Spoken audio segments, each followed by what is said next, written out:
Hi everybody, it's Bree from Bree's Books and Budgets, and this is a little bit of a budgeting video for you. This is my first time filming this. I apologize for the angle. Hopefully it'll get better as I learn how to do this. So let's get started. This is my monthly view so far. On the first I've got rent and Patreon. I have my Roth IRA contribution and gas that gets transferred from one checking account to another. I've got electric here, and I have some bills set on the 7th, Geico, bills ahead, which I'll talk about, Patreon, KU. And as you can see, what I do is I put everything on my monthly calendar as much as I can, and including on the 18th, I have a book that I've pre-ordered, and so it should be coming out that day, on or about that day. I'll get charged for the pre-order, so I wanted to make sure that was in there so I could have it as part of my budget. And what I'm going to do is, going forward, I'm going to have on this sidebar here pre-order charges for books or whatever I happen to pre-order, and so that's $20. So I may not always remember the date that it's coming out, but I will remember that it's during the month. So I'm going to go ahead and flip to the next page. And we're going to talk about, so this page here, let me go ahead and do this. Let me try to zoom in a little bit. Okay, that's a little too far. Okay, so from here, let me see if I can get it zoomed in a little bit better. Okay, so from here, this is where I do a budget breakdown, and I am hiding my income. I just don't feel comfortable sharing it online. But, so I have my Roth IRA for $270, bills ahead for $838.25. Now, my bills ahead, I transfer it to a separate checking account that is specifically for paying for my rent, my electric, my water bill, my internet, and I believe that is it. There may be a couple other things in there. So I transfer about half of what I need each paycheck that I get into that bills account. And so what happens is, any money that I earn during the month of February and I transfer over using this bills ahead will actually pay for my March rent, electric, internet, and those bills. So that's where that's coming from. The other thing is my electric, I only pay once every 3 months or so. So what I do is I take the average bill and I divide it by 3, so I get how much I need to save each month, and then I break it down how many paychecks I have. So for bills ahead, so I may have 6 paychecks in the next 3 months to help save for that bill. So I'll put in half of what I need to pay into each bills ahead so that I'm ready for that water bill. I know, it's very confusing. So, and then CVS is $8.50. Gas, I transfer that to another checking account that is specifically for my car. And if I don't spend the $30 in gas that month, that's okay, or that paycheck, that's okay, because that account also helps me save money for car maintenance, oil changes, new tires, any kind of repairs that happen, and eventually it'll turn into an account for saving for a new car. So that's a goal. Lawn, $40. We are in the middle of winter, and so I don't have lawn care service right now. However, I'm saving for it now so that I can go ahead and be ready for it when it comes. Now the interesting thing about this one is this $40 does not include how much it usually is. It's only $40 a cut. And so I usually save $80. However, I have already saved for the growing season of 2025. So this is the growing season of 2026. So I don't need to save $80 a paycheck right now because I'm already saving for 2026. So whatever is left over from 2025 that I don't use gets rolled over to 2026. And if I get to about October and I notice I'm behind, I'll go ahead and increase that so that I'm ready for the growing season 2026. I know 2025 just started, but this is helping me prepare for future. So my rent, this $12.75, is going to come out of that bills ahead account that I was telling you about. So I already have this in the account right now to pay for my March rent. And I have a star here because that lets me know it's out of the bills account. Same thing with electric. 116.30, that is coming out of that bills account. Now 116.30 is a level billing. So I do budget billing. So I try to pay the same amount every month, despite if it's winter, summer, spring, or fall. And that helps me because when I have higher bills in the summer because of the electricity and the AC, I'm actually almost prepaying it by my lower bills in September. I'm sorry, in the spring. So it all evens out. And eventually they'll tell me, okay, we either need to charge you more or less. But I always try to have a steady bill with that. Subscriptions, this paycheck is $20. Last paycheck it was $30, this paycheck is $20. And then here's my book, for a Rebel Witch. About $20 should be billed. And when the bills come in and I pay them, I'll put them in the actual section. So this helps me to see what I need to pay, and make sure I pay in these next 2 weeks of this paycheck. And as you can see, my paycheck is $215 to $312 or $32. Okay, now one thing I forgot to add on here was, sorry, I'm gonna change this angle a little bit, was, okay, Chase, my Chase credit card. I do have some stuff on the credit card. I actually am debt free.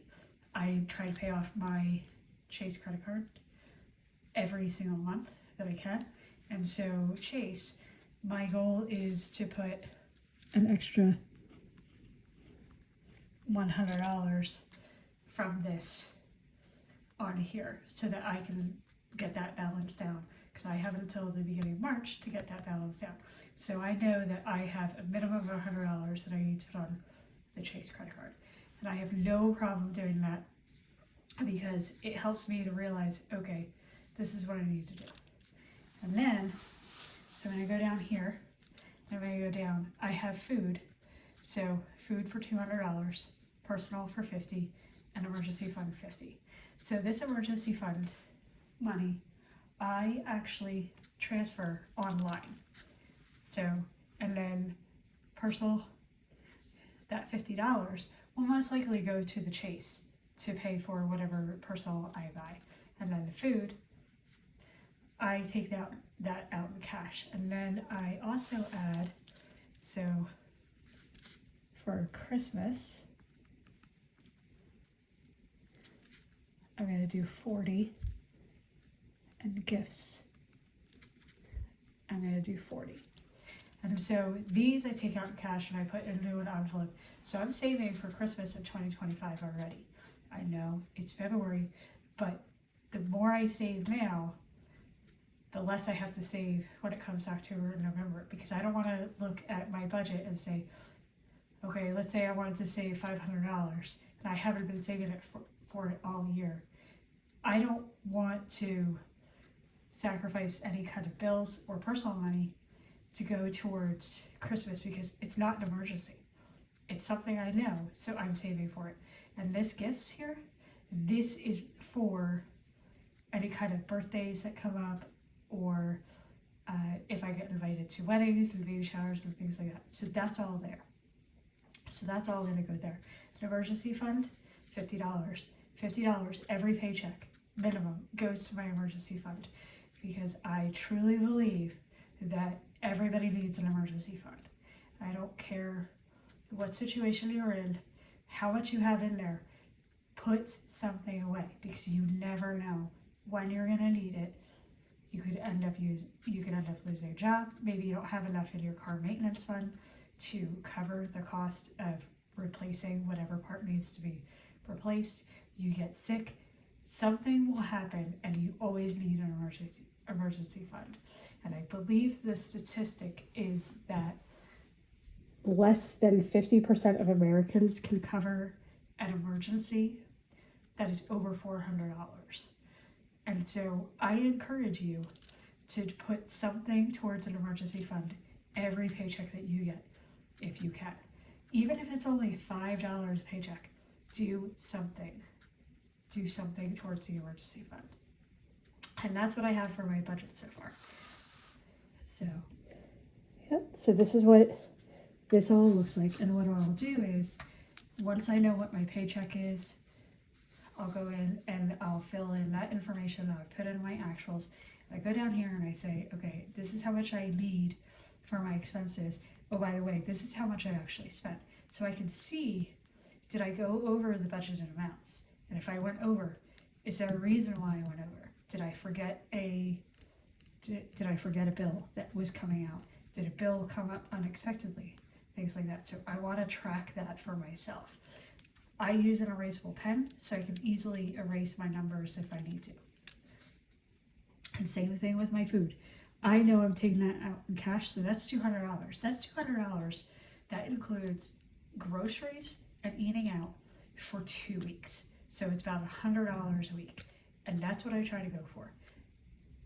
Now, you may be thinking that budget's really, really low, or that budget is really, really high. I am single. I'm in my 40s. I do not have any children, but I do have some food restrictions and allergies. So I need to make sure that I am buying the food that I can eat. Sometimes it's more expensive, sometimes it's not. It all depends on the pricing. And with inflation, we all know how that is. So that's how this is. And then anything that is left over. So once I do all of this and I have the leftovers, and I put the leftover amount here. So once I figure out how much I have left over, then I can go here and I can go ahead and say, I need this much amount. So one of the things that I do is I have a buffer.